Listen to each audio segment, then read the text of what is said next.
السلام علیکم۔ آپ سبھی لوگوں کو فیاض اصغر کی طرف سے السلام علیکم۔ جب نبی صلی اللہ علیہ وآلہ وسلم نے اچھی طرح اطمینان کر لیا کہ اللہ کے دین کی تبلیغ کے دوران ابو طالب ان کی حمایت کریں گے، تو ایک روز آپ صلی اللہ علیہ وآلہ وسلم نے کوہ صفا پر چڑھ کر یہ آواز لگائی، یا صباحہ، ہائے صبح۔ یہ پکار سن کر قریش کے قبائل آپ صلی اللہ علیہ وآلہ وسلم کے پاس جمع ہو گئے، اور آپ صلی اللہ علیہ وآلہ وسلم نے انہیں خدا کی توحید، اپنی رسالت اور یوم آخرت پر ایمان لانے کی دعوت دی۔ اس واقعے کا ایک ٹکڑا صحیح بخاری میں ابن عباس رضی اللہ عنہ سے اس طرح مروی ہے، نبی صلی اللہ علیہ وآلہ وسلم نے کوہ صفا پر چڑھ کر بطون قریش کو آواز لگانی شروع کی، اے بنی فہر، اے بنی عدی، یہاں تک کہ سب کے سب اکٹھا ہو گئے، حتیٰ کہ اگر کوئی آدمی خود نہ جا سکتا تھا تو اس نے اپنا قاصد بھیج دیا کہ دیکھے معاملہ کیا ہے۔ غرض قریش آ گئے، ابو لہب بھی آ گیا۔ اس کے بعد آپ صلی اللہ علیہ وآلہ وسلم نے فرمایا، تم لوگ یہ بتاؤ، اگر میں یہ خبر دوں کہ ادھر وادی میں شاہ سواروں کی ایک جماعت موجود ہے جو تم پر چھاپا مارنا چاہتی ہے، تو تم مجھے سچا مانو گے؟ لوگوں نے کہا، ہاں، ہم نے آپ پر سچ ہی کا تجربہ کیا ہے۔ آپ صلی اللہ علیہ وآلہ وسلم نے فرمایا، اچھا، تو میں تمہیں ایک سخت عذاب سے پہلے خبردار کرنے کے لیے بھیجا گیا ہوں۔ اس پر ابو لہب نے کہا، تو سارے دن غارت ہوئے، تو نے ہمیں اس لیے جمع کیا تھا۔ اس پر سورہ لہب نازل ہوئی، ابو لہب کے دونوں ہاتھ غارت ہوں اور وہ خود غارت ہو۔ اس کے بعد نبی پاک صلی اللہ علیہ وآلہ وسلم نے فرمایا، اے جماعت قریش، اپنے آپ کو جہنم سے بچاؤ، اے بنی کعب، اپنے آپ کو جہنم سے بچاؤ، اے محمد کی بیٹی فاطمہ، اپنے آپ کو جہنم سے بچاؤ، کیونکہ میں تم لوگوں کو اللہ کی گرفت سے بچانے کا کچھ بھی اختیار نہیں رکھتا۔ البتہ تم لوگوں سے نسب و قرابت کے تعلقات ہیں جنہیں میں باقی اور تر و تازہ رکھنے کی کوشش کروں گا۔ رسول اللہ صلی اللہ علیہ وآلہ وسلم نے اپنے قریب ترین لوگوں پر واضح کر دیا تھا کہ اب اس رسالت کی تصدیق ہی پر تعلقات موقوف ہیں، اور جس نسلی اور قبائلی عصبیت پر عرب قائم ہیں وہ اس خدائی انذار کی حرارت میں پگھل کر ختم ہو چکی ہے۔ اس آواز کی گونج ابھی مکے کے اطراف میں سنائی ہی دے رہی تھی کہ اللہ تعالیٰ کا ایک حکم نازل ہوا، آپ کو جو حکم ملا ہے اسے کھول کھول کر بیان کر دیجئے اور مشرکین سے رخ پھیر لیجئے۔ اس کے بعد رسول اللہ صلی اللہ علیہ وآلہ وسلم نے شرک کے خرافات تو اباطیل کا پردہ چاک کرنا اور بتوں کی حقیقت اور قدر و قیمت واشگاف کرنا شروع کر دی۔ آپ مثالیں دے دے کر سمجھاتے کہ یہ کس قدر عاجز و ناکارہ ہیں، اور دلائل سے واضح فرماتے جو شخص انہیں پوچھتا ہے اور ان کو اپنے اور اللہ کے درمیان وسیلہ بناتا ہے وہ کس قدر کھلی ہوئی گمراہی ہی میں ہے۔ مکہ ایک ایسی آواز سن کر جس میں مشرکین اور بت پرستوں کو گمراہ کہا گیا تھا احساس غضب سے پھٹ پڑا اور شدید غم و غصے سے پیچ و تاب کھانے لگا، گویا بجلی کا کڑکا تھا جس نے پرسکون فضا کو ہلا کر رکھ دیا تھا۔ اس لیے قریش اس اچانک پھٹ پڑنے والے انقلاب کی جڑ کاٹنے کے لیے اٹھ کھڑے ہوئے کہ اس سے پشتینی رسم و رواج کا صفایا ہوا چاہتا تھا۔ قریش اٹھ پڑے کیونکہ وہ جانتے تھے کہ غیر اللہ کی الوہیت کے انکار اور رسالت و آخرت پر ایمان لانے کا مطلب یہ ہے کہ اپنے آپ کو مکمل طور پر اس رسالت کے حوالے کر دیا جائے اور اس کی بے چون و چرا اطاعت کی جائے، یعنی اس طرح کہ دوسرے تو درکنار خود اپنی جان اور اپنے مال تک کے بارے میں کوئی اختیار نہ رہے۔ اور اس کے معنی یہ تھے کہ مکہ والوں کو دینی رنگ میں اہل عرب کے بارے میں کوئی اختیار نہ رہے، اور اس کے معنی یہ تھے کہ مکہ والوں کو دینی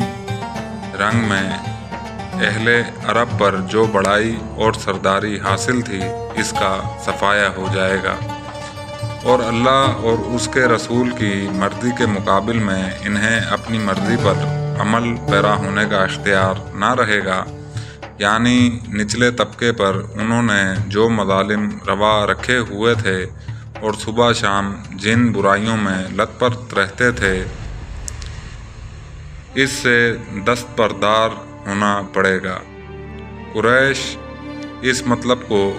اچھی طرح سمجھ رہے تھے، اس لیے ان کی طبیعت اس رسوا کن پوزیشن کو قبول کرنے کے لیے تیار نہ تھی، لیکن کسی شرف اور خیر کے پیش نظر نہیں، بلکہ اس لیے کہ انسان چاہتا ہے کہ آئندہ بھی برائی کرتا رہے۔ قریش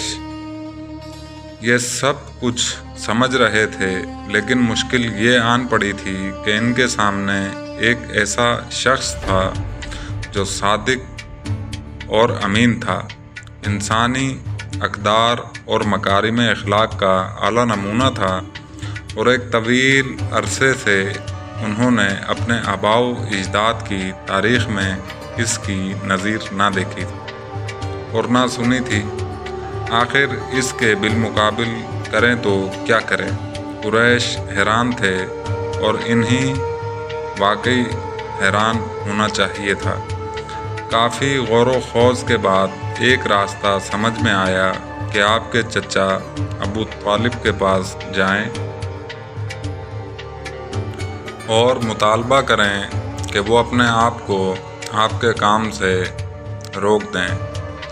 پھر انہوں نے اس مطالبے کو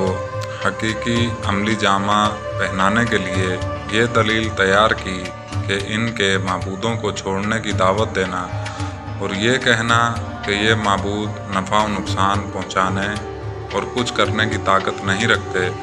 در حقیقت ان معبودوں کی سخت توہین اور بہت بری گالی ہے،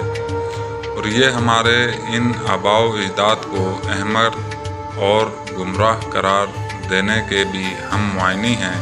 جو اسی دین پر گزر چکے ہیں۔ قریش کو یہی راستہ سمجھ میں آیا اور انہوں نے بڑی تیزی سے اس پر چلنا شروع کر دیا۔ ابن اسحاق کہتے ہیں کہ اشراف قریش سے چند آدمی ابو طالب کے پاس گئے اور بولے، اے ابو طالب، آپ کے بھتیجے نے ہمارے خداؤں کو برا بھلا کہا ہے، ہمارے دین کی عیب چینی کی ہے، ہماری عقلوں کو حماقت زدہ کہا ہے، اور ہمارے باپ دادا کو گمراہ قرار دیا ہے، لہذا یا تو آپ انہیں اس سے روک دیں یا ہمارے اور اس کے درمیان سے ہٹ جائیں، کیونکہ آپ بھی ہماری ہی طرح ان سے مختلف دین پر ہیں۔ ہم اس کے معاملے میں آپ کے لیے بھی کافی رہیں گے۔ اس کے جواب میں ابو طالب نے نرم بات کہی اور رازدارانہ لب و لہجہ اختیار کیا، چنانچہ وہ واپس چلے گئے اور رسول اللہ صلی اللہ علیہ وآلہ وسلم اپنے سابقہ طریقے پر رواں دواں رہتے ہوئے اللہ کا دین پھیلانے اور اس کی تبلیغ کرنے میں مصروف رہے۔